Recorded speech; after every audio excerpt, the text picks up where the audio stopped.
క్రితమే అనుకుంటాను మేము ఇదే వేదికలో వారికి ఆశీర్వదించడం జరిగింది. జనం అనే సినిమాని ప్రజల్లోకి తీసుకెళ్ళి జనంలో మంచి సినిమాగా పేరు తెచ్చుకొని వెరీ షార్ట్ టైం ఒక నిర్మాతగా ఒక దర్శకుడిగా ఉన్న వారు ఇంకొకరికి దర్శకుడిగా అవకాశం ఇవ్వడం అనేది రామ్ చచ్చా గారు చెప్పినట్టు నిజమే గ్రేట్. అది ఇవ్వాలంటే చాలా కష్టం. మరి వారి కంగ్రాచులేషన్ రవికుమార్ గారు, శ్రీరపు రవికుమార్ గారు కంగ్రాచులేషన్.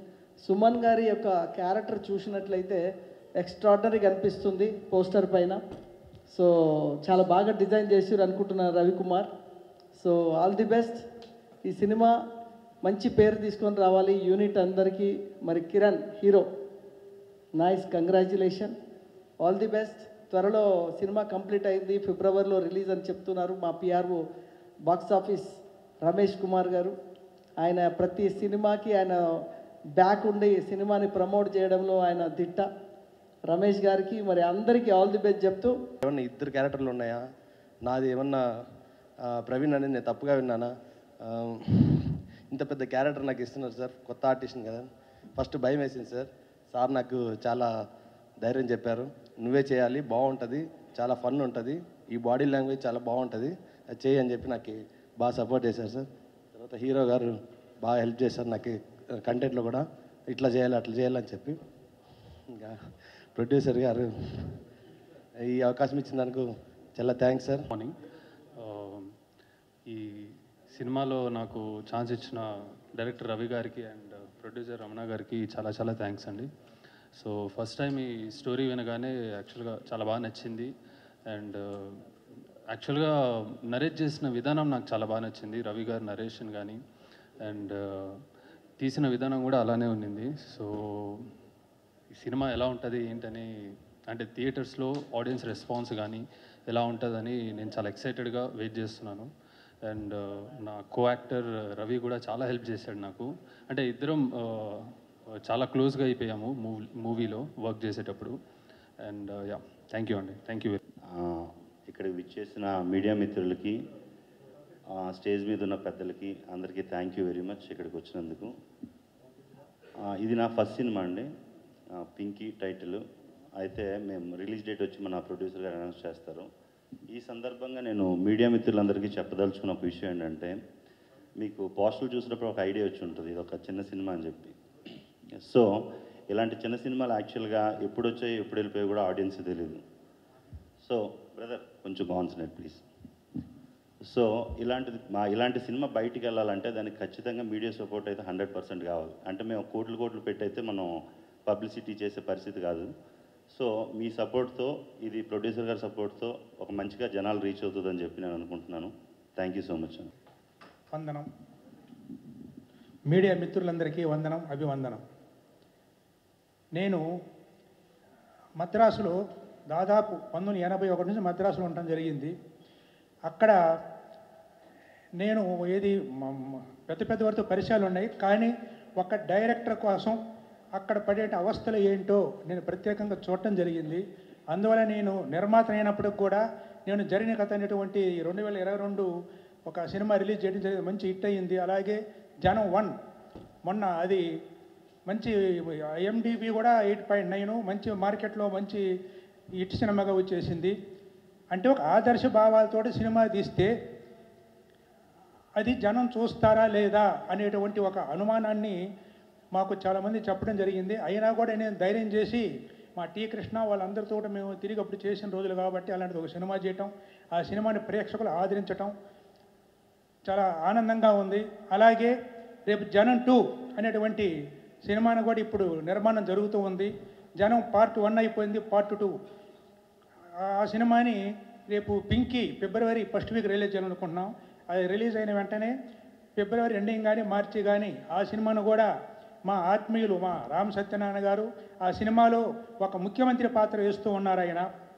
ఆయన ఒప్పుకున్నందుకు చాలా గర్వంగా ఉంది మాకు, ఆ ముఖ్యమంత్రి పాత్ర వేస్తున్నారు. అలాగే మా ప్రసన్న కుమార్ గారు వీరందరితో కూడా ఈ నెల 20వ తారీఖు మన టీజరు రిలీజ్కి కానివ్వండి మాకు కంటిన్యూగా రావాల్సిందిగా మేము వేదిక ముఖంగా కోరుకుంటూ ఉన్నాం. పింక్ అనేటువంటి సినిమా ఏంటి అంటే, ఒక పాయింట్లో చెప్పాలంటే ఒక డైమండ్, ఆ డైమండ్ ఏమైపోయింది అనేటువంటి ఒక డైమండ్ మీద జరిగే అన్వేషణే ఈ పింకీ సినిమా అన్నమాట. ఇది ఒక ఫ్యామిలీ సెంటిమెంటు, సస్పెన్స్ ఉంటుంది. రవికి నేను డైరెక్షన్ ఇస్తానికి కారణం అతను నాకు సబ్జెక్టు వచ్చి ఒంగోలు వచ్చి చెప్పిన విధానం మీద నమ్మకం కలిగి, అతను ఇప్పటివరకు నాకు వాస్తవంగా పరిచయం కూడా లేదు, వేరే వారి ద్వారా పరిచయం అయ్యాడు. ఇతనికి అవకాశం ఇవ్వచ్చు అని చెప్పి నేను అనుకోని నాకు అవకాశం ఇవ్వడం జరిగింది. అలాగే అతను కూడా ఎలాంటి ఇబ్బంది లేకుండా, నాకు ఎలాంటి శ్రమ లేకుండా, నేను కేవలం అన్నపూర్ణ స్టూడియో పూజకు మాత్రమే వెళ్ళటం జరిగింది. గుమ్మడికాయ కొట్టే వరకు నేను దాంట్లో జోక్యం చేసుకోలేదు. ఆ సినిమాను పూర్తి చేసి ఈ రోజున ఈ వేదిక మీదకి తీసుకొని రావడానికి కారణమయ్యాడు. రవి ఎంత కష్టపడ్డాడో నాకు తెలిసి, రవి కన్నా ఎక్కువ వాళ్ళ తమ్ముడు ఎక్కువ కష్టపడిన మాత్రం నాకు తెలుసు. ప్రొడక్షన్ యొక్క వాల్యూస్ మొత్తం ఆయన ఏది టీం వర్క్ అంతా చూసుకుంటూ, నేను ఎప్పుడన్నా గమనిస్తూ ఉంటే రవి కన్నా ఎక్కువ అతనే కనిపిస్తూ ఉండేవాడు. అతనికి అలాగే ఈ టీములో పనిచేసిన ప్రతి ఒక్కరికి కూడా నేను హృదయపూర్వకంగా ధన్యవాదాలు తెలియజేస్తూ ఉన్నాను. సత్యానంద గారి దగ్గర నుంచి మన కిరణ్ని రవి తీసుకొచ్చి, సార్ ఇతను హీరోగా పెడతాను అని చెప్పన్నప్పుడు, ఓకే రవి, నీ అభిప్రాయాన్ని నేను ఏకీభవిస్తాను, అలాగే చేయమని చెప్పన్నాను. మా మీడియా సోదరులందరూ గతంలో నాకు ఏ విధంగా మీరు సహకారం అందించారో అలాగే మీరు పూర్తి సహకారం అందిస్తూ ఉండాలని, అందిస్తారని చెప్పని కోరుకుంటూ నేను మరొకసారి అందరికీ ధన్యవాదాలు తెలియజేస్తూ సెలవు తీసుకుంటాను. పింకీ మంచి టైటిల్. అంటే హిందీలో అమితాబ్ బచ్చన్ గారిది చాలా పెద్ద హిట్, చాలా పెద్ద నేమ్ వచ్చింది. అలాగే కన్నడలో పింకీ హెల్లి అనే ఒక సినిమా ఇండియన్ పనోరమాలో సెలెక్ట్ అయ్యి ఇంటర్నేషనల్ ఫిల్మ్ ఫెస్టివల్ గోవాలో కూడా స్క్రీనింగ్ జరిగి వరల్డ్లో నెంబర్ ఆఫ్ ఫెస్టివల్స్లో హైయెస్ట్ అవార్డ్స్ తీసుకున్న సినిమా కన్నడలో పింకీ హెల్లి. ఆ పింకీ అనేది చాలా గొప్ప టైటిల్. అంటే మన ఇళ్లల్లో చాలామంది పిల్లలకు కానీ, లేకపోతే చాలా రకరకాల పెట్ డాగ్స్కి కానీ, లేకపోతే డైమండ్స్కి కానీ అన్నిటికీ ఉండే వాడుక పదం పింకీ. అంటే టైటిల్ ఎప్పుడు కూడా క్యాచీ టైటిల్ ఉంటే ఫస్ట్ హిట్లో అదొక 25 to 30% అది తీసుకుంటుంది. సో అలాంటిది చేశారు. అలాగే పసుపులేటి వెంకటరమణ గారు 2 సినిమాలు చేసి ఇది 3వ సినిమా చేస్తూ ప్లస్ 4వ సినిమా అండర్ ప్రొడక్షన్లో ఉండి, అంటే ఆయనకి పెద్ద పెద్ద సినిమాలు చేయగలిగే కెపాసిటీ ఉన్నా కూడా ఆయన ప్యాషనేట్గా ఒక డైరెక్టర్స్ ఇక్కడ ఉన్న చిన్న చిన్న టెక్నీషియన్స్ పడే ఇబ్బందులు చూస్తూ ఆయన చిన్న సినిమాలు చేయటం అనేది డెఫినెట్గా చెప్పాలంటే ఇండస్ట్రీ పరంగా ఒక అదృష్టం. ఇట్లాంటి వాళ్ళు రావాలి, ఇట్లాంటి వాళ్ళు వస్తేనే ఇండస్ట్రీ బాగుంటుంది. అలాగే రవికుమార్ గారు, సో ఆయన డైరెక్టర్గా పెట్టుకుంటే జనరల్గా ఏంటంటే ఫినిష్ అయ్యే టైంకి డైరెక్టర్కి ప్రొడ్యూసర్కి గొడవలో గోలా ఉండటం చాలా చూస్తూ ఉంటాం. అలాంటిది ఒక ప్రొడ్యూసర్ నేను జస్ట్ కొబ్బరికాయ కొడతానికి వెళ్ళాను, తర్వాత మొత్తం డైరెక్టర్ వాళ్ళ తమ్ముడు మొత్తం ఉండే చేసుకున్నారు అని అంటే వాళ్ళు డైరెక్టర్ ఎంత బాధ్యతాయుతంగా ఎంత పర్ఫెక్ట్గా వ్యవహరించాడో అర్థమవుతుంది. వాళ్ళ తమ్ముడు వాళ్ళ ఫ్యామిలీ పరంగా వాళ్ళు ఎంత సపోర్ట్ చేశారు అనేది అర్థమవుతూ ఈ ఇవాళ దీనిలో ప్రొడ్యూసర్ డైరెక్టర్ని మెచ్చుకుంటున్నాడు అని అంటే డెఫినెట్గా ఇలా మెచ్చుకునేటట్టు ఉంటేనే ఇండస్ట్రీ. ఒకప్పుడు పాతకాలంలో ఆ పద్ధతిలో ఉండేది. మనకు దొంగరాముడు సినిమా అప్పుడు డైరెక్టర్ కేవీ రెడ్డి గారి రెమ్యునరేషన్ ₹1,00,000, అక్కినే నాగేశ్వరరావు రెమ్యునరేషన్ ₹20,000. అప్పుడు 6 లక్షల్లో సినిమా తీస్తానని 6,25,000 చేస్తే అప్పుడు కేవీ రెడ్డి గారు నాకు 1,00,000 వద్దండి, నా ఆ 25,000 తగ్గించి 75,000 ఇవ్వండి అనేది ఒక సిస్టమేటిక్ పద్ధతిగా ఉండే ఆ రోజుల్ని మళ్ళా గుర్తు చేస్తూ ఇవాళ ఈ డైరెక్టర్ వ్యవహరించిన విధానం ఆ పద్ధతిలో ఉంది. అలాగే హీరో చూస్తూ ఉంటే అతన్ని ఒక షేప్లో చూస్తే విజయ్ ఆంటోనీ లాగా ఉన్నాడు, ఒక షేప్లో చూస్తే అరుణ్ విజయ్ లాగా ఉన్నాడు. ఆ ఫీచర్స్ ఉన్నాయి, ప్లస్ వాళ్ళిద్దరికంటే మంచి హైట్ ఉన్నాడు. డెఫినెట్గా ఫ్యూచర్ చాలా ఉండి అతను సక్సెస్ఫుల్ హీరోగా అవుతాడు అనుకున్నాం. సరే పక్కన ఇంకొక ఆర్టిస్ట్ ఆయన కూడా ఇంట్రడ్యూస్ చేశారు. చేస్తే ఆయన అదే తమిళ సినిమాలో కామెడీలో ఇవాళ నెంబర్ 1గా ఉన్నాడు, ఆ గెటప్లో ఉన్నాడు. డెఫినెట్గా ఆ రేంజ్కి ఎదగాలని కోరుకుంటూ ప్లస్ మోర్ ఓవర్ పిఆర్ఓగా బాక్స్ ఆఫీస్ మనకి ఎదురుగుండా ఛానల్స్ ఇది కెమెరాలు చాలా ఎక్కువ తెప్పించగలిగాడు. అదే కాకుండా ఒక యాంకర్ బిల్లును కూడా మాకు కాపాడుతూ మా ప్రొడ్యూసర్లకు ఉపయోగపడుతూ యాంకర్గా కూడా వ్యవహరిస్తున్నాడు. డెఫినెట్గా థ్యాంక్ యూ రమేష్ గారు.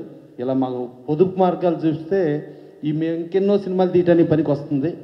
సో ఇట్టా ఈ సినిమా సక్సెస్ అయితే ఇంకెన్నో సినిమాలు చేయగలిగిన పసుపులేటి వెంకటరమణ గారు కనీసం ఇలాంటివి మళ్ళీ గౌక్కుని ఏదో పెద్దయ్యాను అనుకోండి ఇలా చేస్తూ ఎంతోమంది ఆర్టిస్టులకి టెక్నీషియన్స్కి వాళ్ళందరికీ కూడా ఒక లైఫ్ ఇస్తూ ఇట్టా ఒక 100 సినిమాలు పూర్తి చేయాలని మనస్ఫూర్తిగా కోరుకుంటూ ఈ సినిమా మంచి సక్సెస్ అవ్వాలని, ఇలా సక్సెస్ అవ్వటానికి మీడియా ప్రధాన పాత్ర డెఫినెట్గా మీడియా ప్రమోట్ చేసి చేయాలని చెప్పి కోరుకుంటూ ఈ రాబోయే సంక్రాంతి కానీ రాబోయే రిపబ్లిక్ డే శుభాకాంక్షలు తెలియజేస్తూ అందరూ బాగుండాలి, అందరితో మనం బాగుండాలి అనేది ఇండస్ట్రీ నినాదంగా ఉండాలని కోరుకుంటూ సెలవు తీసుకుంటాం.